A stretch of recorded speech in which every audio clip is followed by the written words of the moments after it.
Hey guys, welcome back to Raise RC. Got another fun video for you today. It's time to review the Tekno EB410.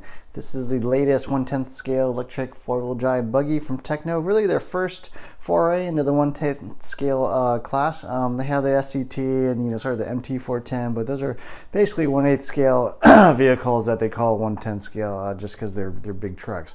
But this is kind of their first true 1/10 scale vehicle, and I was really excited about picking this up.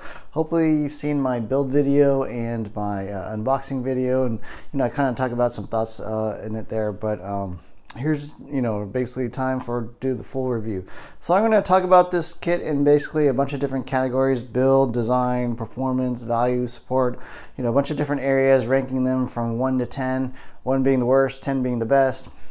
And quick comment on my ratings. Basically 5 means I consider kind of average in that category, and 10 being basically top of class, and 1 being obviously worst in class. So hopefully that explains my ratings a little better. So without any further ado, let's kind of get into the kit real quick. This is my Tekno, and I've had it for a few weeks and been kind of running it and kind of getting a feel for things, and finally feel like I kind of have a good feel for how the buggy actually is. So overview of what I've got going on. Salvox 1258 TG, my standard servo I run in four-wheel drive buggy. Hobby Wing V3.1 ESC, Sanwa RX 462 receiver. I'm sorry, 481. Duh. And then I've got basically a 10.5 turn motor that I've been running, just kind of a no-name Atomic RC censored motor. And then options parts wise, I've got a aluminum servo horn. I'm actually running aluminum shock caps. I'll explain why later. I'm also running the front sway bar set with the 1.1 millimeter bar. And then here in the center, you can see I've got the carbon fiber top plate.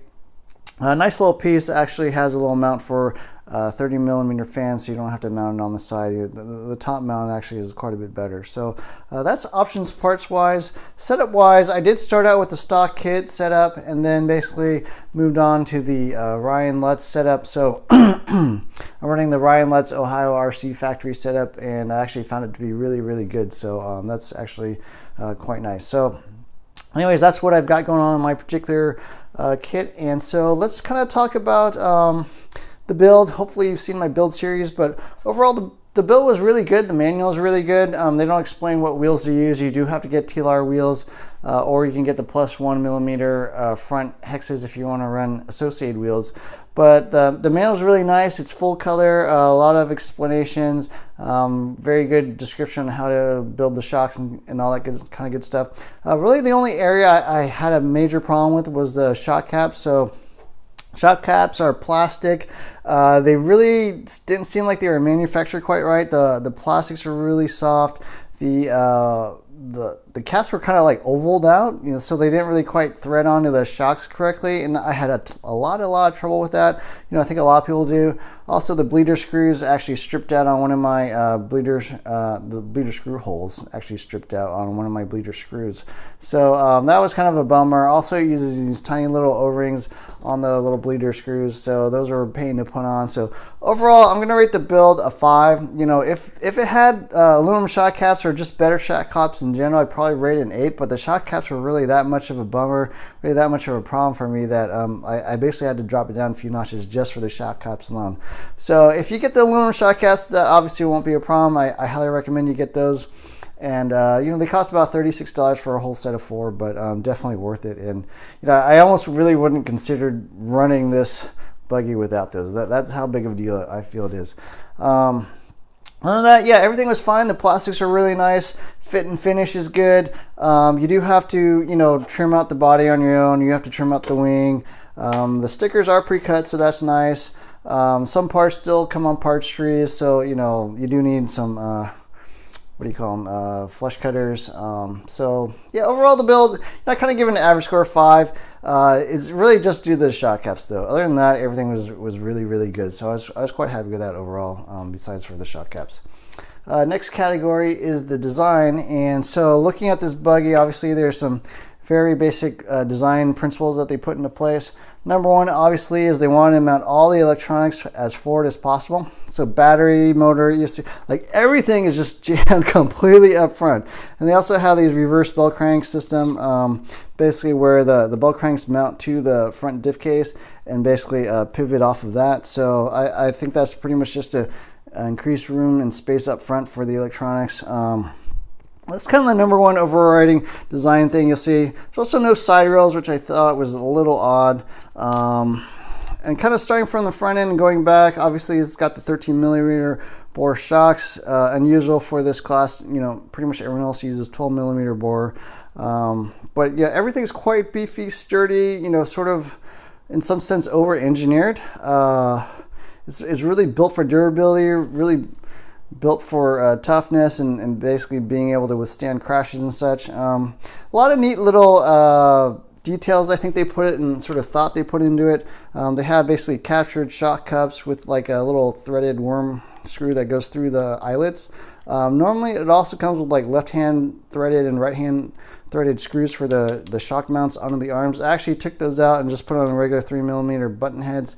I was not really a fan of those, and it didn't really seem to make a difference. So I took those out, just put in regular screws, and it's been holding up. You know, nothing's like backed out or like spontaneously combust or whatever. You know, everything seems just fine as is. So you don't have to use those if you don't want to. And then, yeah, kind of moving on towards the center of the chassis, you see, you know, nice little like wire stays, you know, nice little battery strap with the Tekno logo. Just a lot of nice little details. You know, obviously a nice motor mount. The center diff's easy to get to. You can just kind of unbolt some stuff, come out. A lot of other cool little things they did, like pretty much everything that threads or actually kind of has a nut and bolt style mounting system basically is kind of mated into the plastics. For example, these front shock standouts basically have like a hex like an associated kit would have, or a Losi kit, or actually, yeah, a Losi kit would have. But instead of having those kind of dangling out there where if you wanted to remove the nut, you also have to put like a hex driver or a hex wrench on that hex. The hex actually just kind of mates right into the shock tower. So all you can do is basically do like, you know, sort of one-handed tool removal on like these nuts. So a lot of little details like that where they just made it really easy to work on this car, like these little I don't know what you call them, sleeves or whatever for the bell cranks are basically mated into the plastic bell cranks themselves so they don't spin while you try to unscrew them. So a lot of little details like that. I was quite impressed. You know, everything's well bolted together. It looks like it's going to hold together, and so far actually has been. So yeah, overall the design was quite good. It's got a nice little details. Overall, I'm going to rate it a 7. I was surprised by a few different things. Number one, there's probably not as many adjustments as you would expect overall. Like, you know, just like little things seemed a little odd. Like, basically like shock mounting holes. There's only 2 holes here. Oftentimes there's 3. Same thing on the camber block. You know, there's only really 2 holes to mount the ball studs there. So it just seems like a little bit less adjustments than what you would expect from a brand new platform. When you look at this compared to like a B64D, the B64D's just got tons of adjustments, like more adjustments than you probably would even use. You know, they've got like axle height adjustments, they got like reversible camber link inserts in the hub so you can, you know, sort of get in between degrees and stuff like that. They definitely have more holes for mounting shocks and stuff for camber link location. So more adjustments overall on other kits, and I would have expected that to be here on the Tekno, and it maybe wasn't quite there, but overall still a really good design. I rated a 7 out of 10.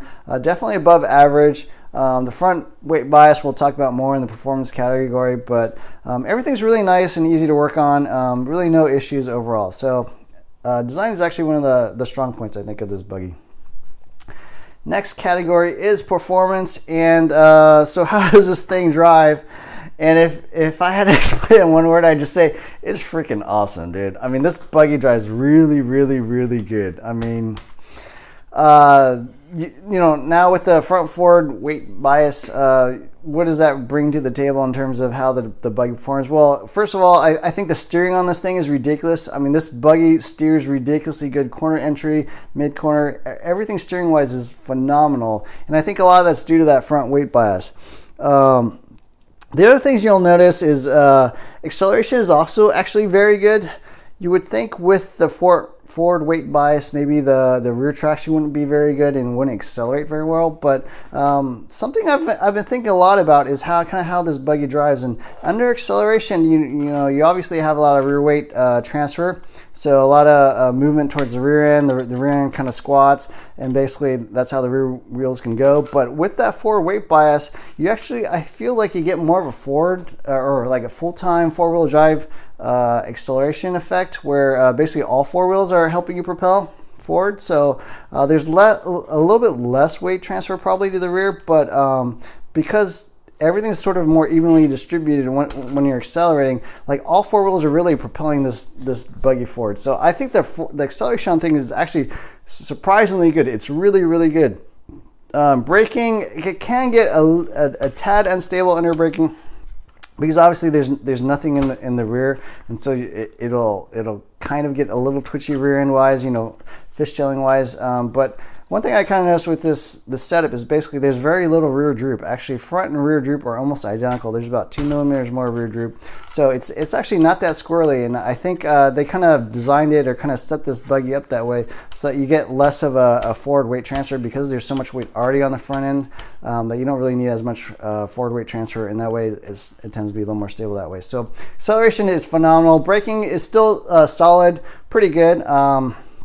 A hair twitchy, but good overall. And then in terms of jumping and landing, jumping is fairly typical, I think, for this type of vehicle. Four-wheel drive vehicles in general tend to nosedive a little bit, and this is no exception. It does nosedive a little bit, I'm sure partly due to all that weight up front, but nothing unusual, nothing strange for the four-wheel drive class. But the area where this buggy really excels, I think the best category and kind of the best way that field where this buggy performs is on landing. I mean, when this thing lands, it is ridiculously solid. It's just ridiculously planned. It'll just land, touch down a wheel, and you can just yank the throttle and just fly. I mean, it's insane like how well this buggy lands. It's the best landing vehicle of anything I've ever driven. It's just phenomenal. So while the 13 millimeter shocks are non-standard and maybe turn some people off, I can honestly say I think it works. It's got molded pistons. It doesn't even have machined pistons, but this thing lands ridiculously good. Things like where you have jumps, where you're flying through the air, and then landing areas, like down slopes where you have to land and then immediately go into a corner. This thing will it'll just pivot instantaneously. It'll land, you can brake, do whatever you want. The front end will just stick. You can swing the rear around if you like, and then just instantly get on the throttle and yank it and go. It's just insane how well this thing can land and just basically launch itself. So landing is really, really good if you haven't figured it out by now. So overall, the performance is exceptional. I mean, I can honestly say there's probably no other buggy I've driven that drives quite like this. It definitely has a little bit different feel. It kind of drives from the front a little more than the rear, but the front weight bias thing definitely works.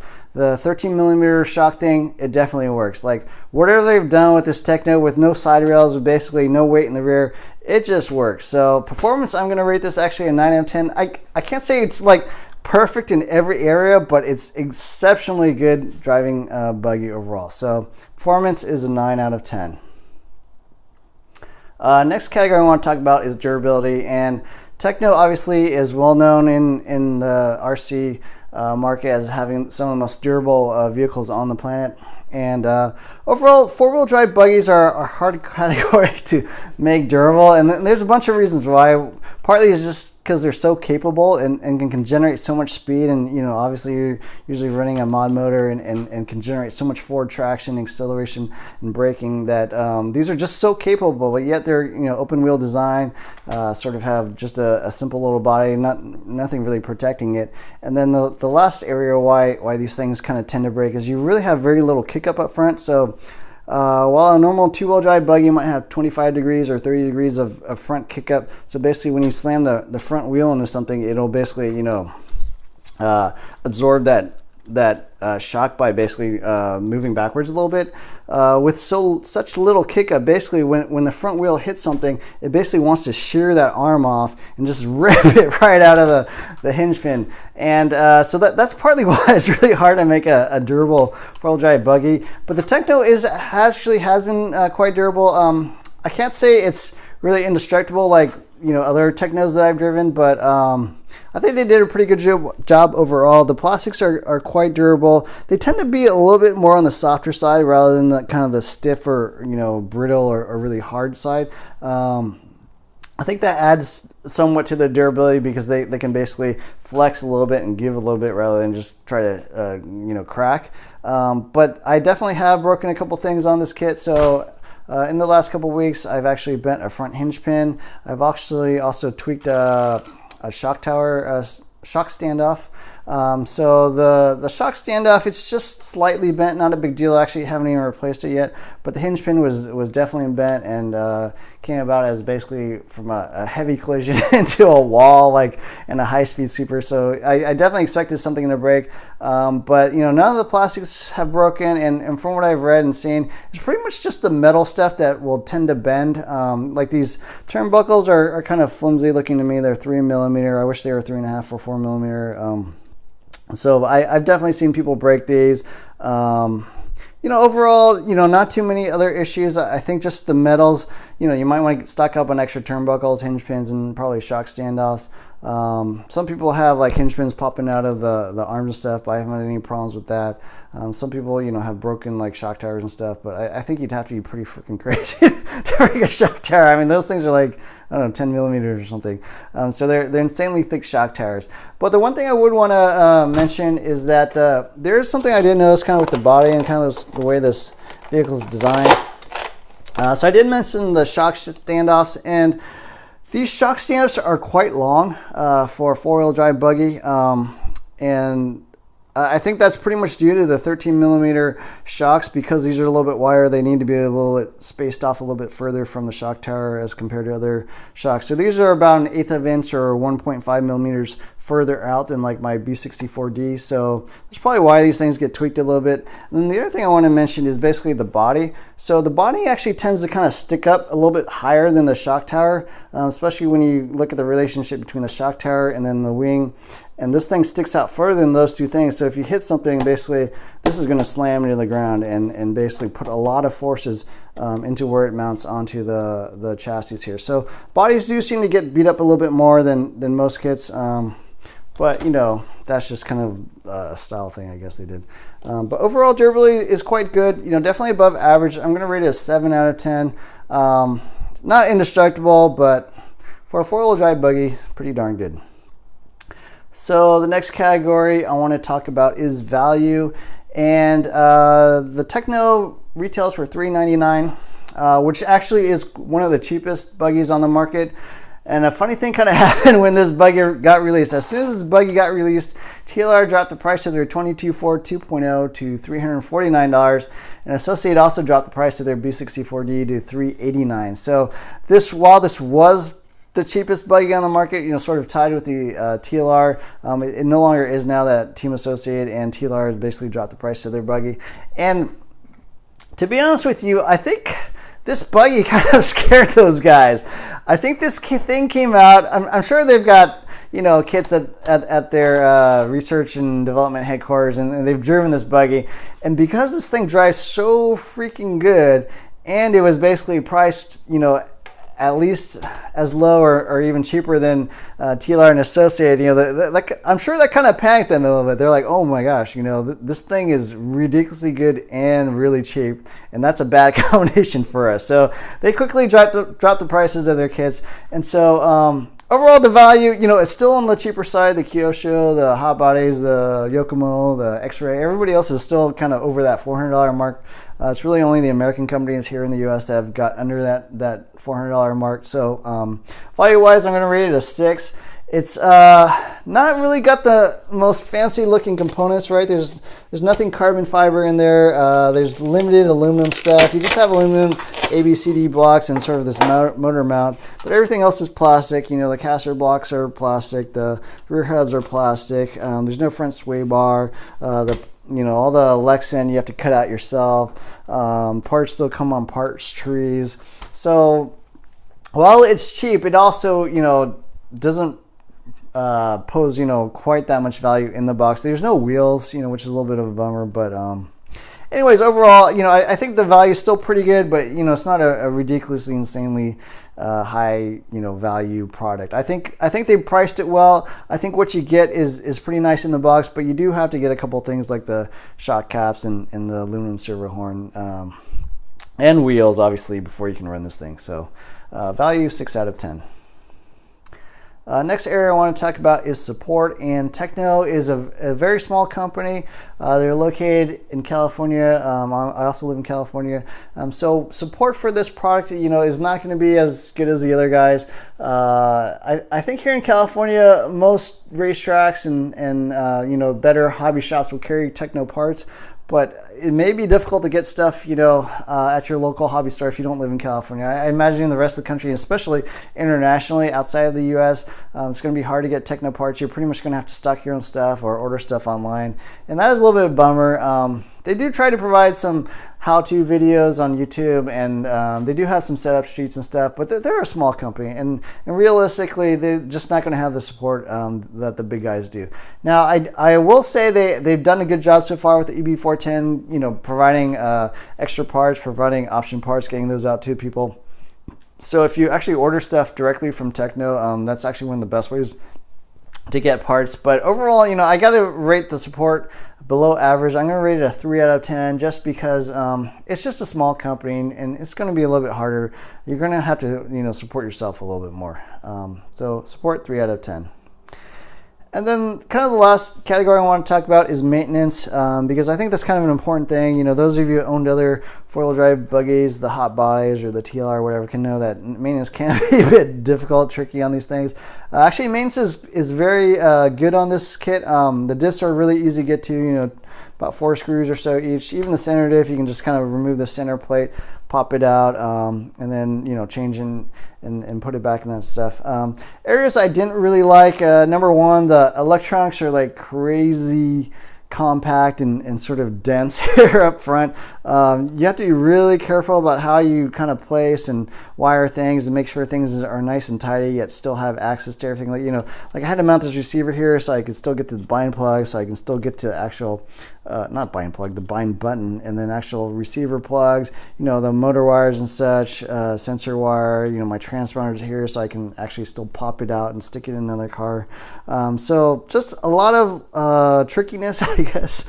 A lot of thought and care you have to put into actually mounting electronics. Like I can't actually get to the sensor wire on the EC without first removing my capacitors here, which are actually like shoe glued onto the chassis. So kind of like annoying how tight it is. I wish they kind of provide you, maybe at least, a few more millimeters of space just so you could lay things out a little bit better. But it does make maintenance a little bit more difficult. The other thing I wanted to mention is that the spur gear is actually integrated with the center diff. So if you blow out this spur gear, you're going to have to remove your center diff and basically take it apart and expose the oil and everything else to the elements. And you may need a little extra diff fluid when you change that thing out. So that was kind of annoying. I mean, it seemed like design-wise, they try to keep these diffs as narrow as possible. I assume to basically also improve performance in terms of how quickly they spin up and stuff. But it does make it a little bit trickier working on these things sometimes. One other design element I want to talk about is this thing actually has aluminum drive shafts, or aluminum center drive shafts. I guess that's kind of a Tekno trademark, but kind of nice little touch. Definitely lightens the center drive shafts a fair amount. I did notice this thing actually accelerates pretty darn good for something that's not particularly lightweight or I didn't really do anything like titanium wise or carbon fiber wise to try to lighten this thing. So performance on those is actually quite good. So yeah, maintenance, I'm going to rate it 7 out of 10. Maintenance is pretty good just because everything's easy to get to, barring the electronics and that spur gear. One thing I did wish is that they actually used a standard wing. This Tekno wing is kind of got a non-standard like width. Maybe it's an A-scale thing or something, but pretty much every other kit, the low C, the associated, etc., uses a narrow like mounting system here on the actual wing itself. Also, this little shim thing, it tends to like fall off every single time you remove the wing, so that's kind of annoying. But yeah, that's pretty much my review of the Tekno EB410. So anything I dislike, well, I pretty much mentioned everything. The shock caps are like ridiculously bad. Electronics are like way too compact. The spur gear thingy. But overall, you know, it's an insanely high performing buggy. Like, it drives really, really well. It does have some downsides, you know, obviously the support's not going to quite be there. But if you want like a really good buggy, if you want something, you know, not that expensive, you want something that's pretty dang tough, then I think you really can't go wrong with the EB410. I've been very impressed with this buggy so far. It actually performed even better than I thought it would, and you know, I'm really happy with this purchase. So yeah, that's pretty much my review of the Tekno EB410. I think it's an awesome buggy. I think you can't go wrong buying one as long as you get those shock caps, and I think you'll be all right. And so yeah, that's pretty much it. Please like and subscribe to my channel if you haven't already. You know, throw down a comment, hit the thumbs up or thumbs down, or whatever you think about this video. If you have questions about my particular kit, you know, throw them down below. And so that's pretty much it for the review. And I still have my TLR 22.4 2.0 and my B64D, and I definitely have some thoughts on which of these three kits is the best. So look for a video and kind of comparison between those three kits soon. I'll be working on that. I'm actually going to be doing a lot of testing of these three kits, sort of back to back to back, and thinking really hard, and sort of doing some tuning and testing and trying to you know, come with some thoughts on which of these buggies is the best. So anyways, that's it. Thanks for watching, and sorry this video was so long, but I hope you enjoyed it and you felt it was worth it. So take care, guys. Bye now.